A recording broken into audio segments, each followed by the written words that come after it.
हाँ सदाम अॼु असां सबक़ पढ़ियोसीं 21 किसो बादशाह ऐं वज़ीर जो, जंहिंजा जवाब तव्हां ॿुधाईंदव। सवाल नंबर पहिरियों आहे, हिन कहाणीअ में कंहिंजो किसो बयानु कयो वियो आहे?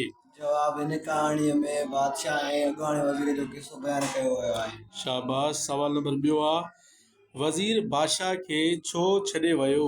जवाब, वज़ीर बादशाह खे उन करे अल्लाह पाक जी इबादत करण लाइ छॾे वियो।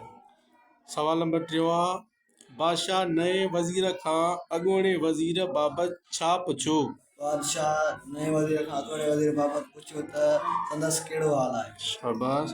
सवाल नंबर चौथों आहे, नए वज़ीर बादशाह खे कहिड़ो जवाब ॾिनो?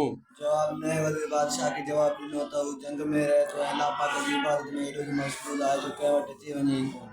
शाबाश। सवाल नंबर 5 आहे बाबा, बादशाह ऐं अॻूणे वज़ीर जी मुलाक़ात जो अहवाल ॿुधायो। जवाब, बादशाह अॻूणे वज़ीर खां पुछियो त हू असांखे छॾे छो वियो आहे, त हुन ॿुधायो त जॾहिं आउं बादशाह वटि हुअसि त बादशाह वटि ख़िदमत करणी पवंदी हुई ऐं नाराज़गी जो डपु हूंदो हो, पर हाणे संदसि बादशाह अल्लाह पाक आहे जंहिं वटि को बेक़िस्मत जो ख़ौफ़ कोन्हे।